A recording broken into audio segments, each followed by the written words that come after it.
Welcome to Scary Sundays. All right, guys, I have a rhetorical question, and feel free to comment or DM or hit me back up if this relates or resonates, since, I'm just going to be asking the question to no one as I record this.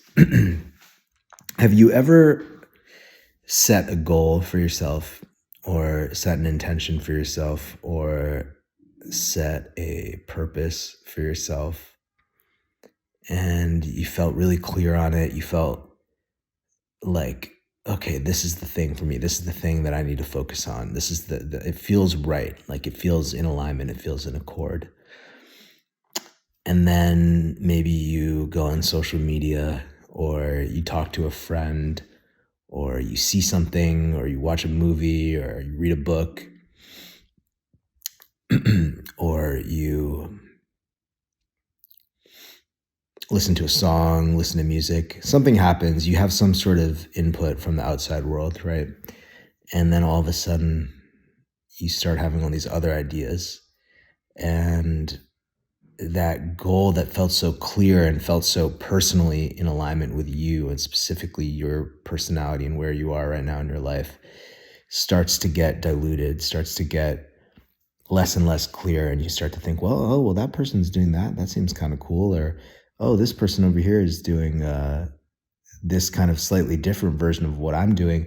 Or maybe this person, this is a good one, this person is doing what the goal that I had set for myself, but on a way bigger level, right? Like a way bigger scale. And, oh, maybe I should be thinking that big, because, I mean, clearly it's possible because someone else is doing it. And before you know it, you are just kind of swept up in this maelstrom of mental chatter that, had you simply just not gone outside, or not logged on to Instagram, or not had the input, wouldn't have been there. And all of a sudden, your whole entire felt sense experience of this goal that you set for yourself can change so quickly, just like that, just from the input of other people.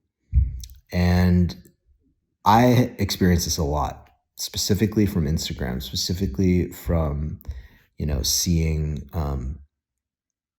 contemporaries of mine, other artists, other musicians, other DJs, and seeing what they're doing, and the clarity that I might have had about what I am here to do, what my unique purpose is, what my unique brand and version of sharing music and sharing myself as an artist through things like this and my podcast and all that. I start comparing it to what I'm seeing. And, a really clear, obvious example is, like, I follow a lot of DJs, and sometimes I'll see a DJ playing in front of a huge crowd, like thousands and thousands and thousands of people.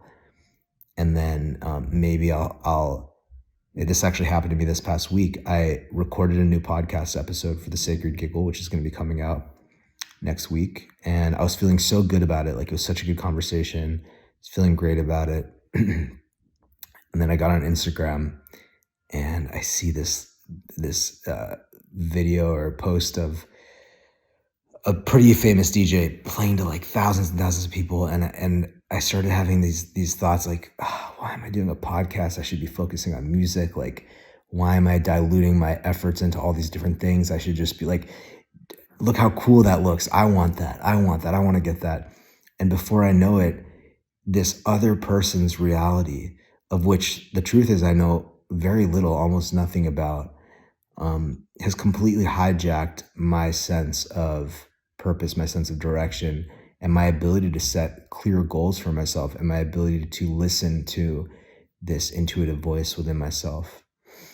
And when I am able to get still, when I am able to get clear and silent with myself, the answer is always the same, which is that I'm right exactly where I need to be, working on the music that I want to make at my own pace, working on the creative projects that feel fulfilling to me, making mistakes, learning from those mistakes, having ideas, executing those ideas, seeing the results, iterating, course correcting in my own unique way. And of course, it's not going to look the same as for anybody else.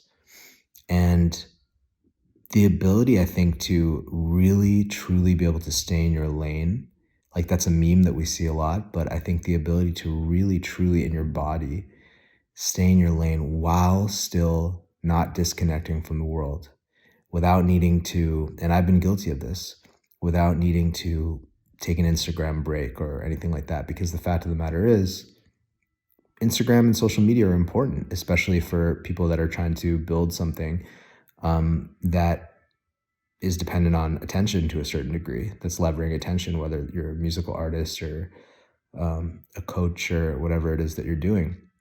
So it's important to be on Instagram. It's important to be in the know and in the loop on pop culture and things like that.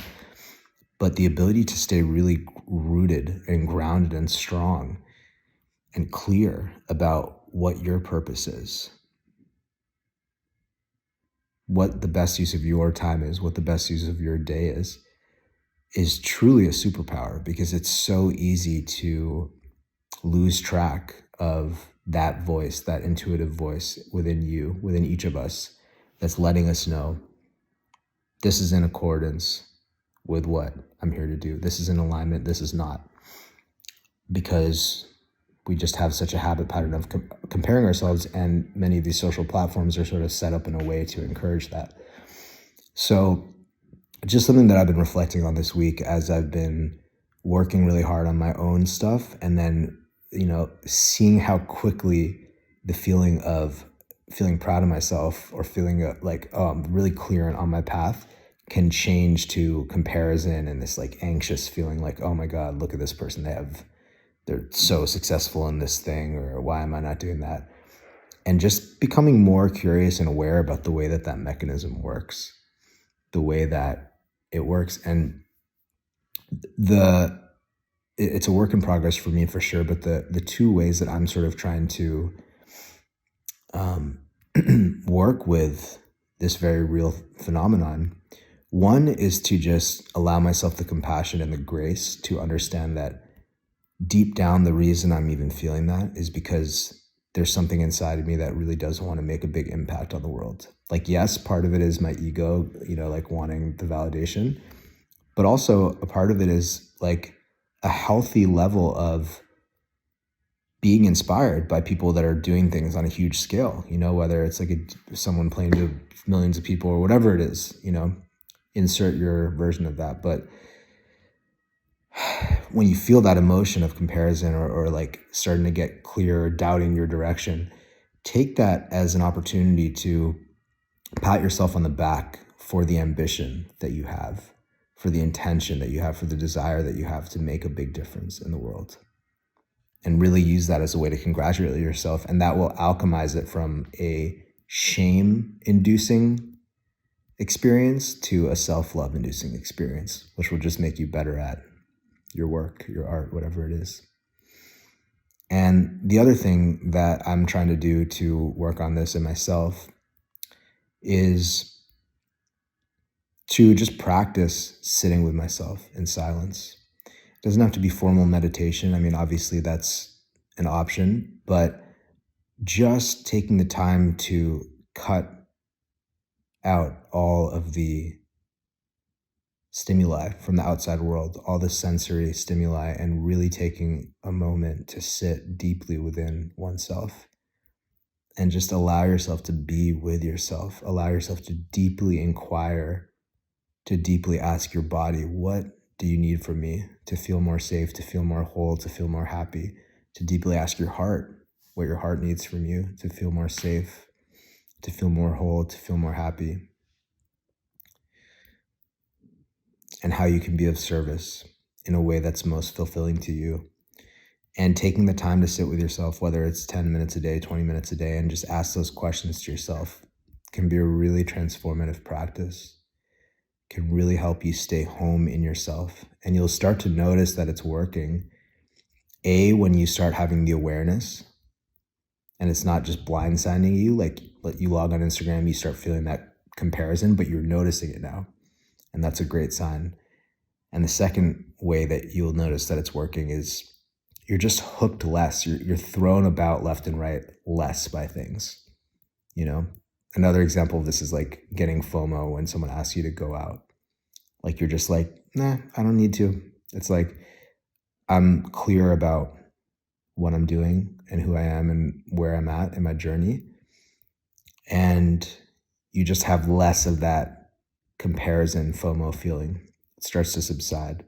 So I hope this video was helpful. I'd love to hear your guys' comments, thoughts, questions, and have an amazing, beautiful rest of your weekend. And I'll see you next week.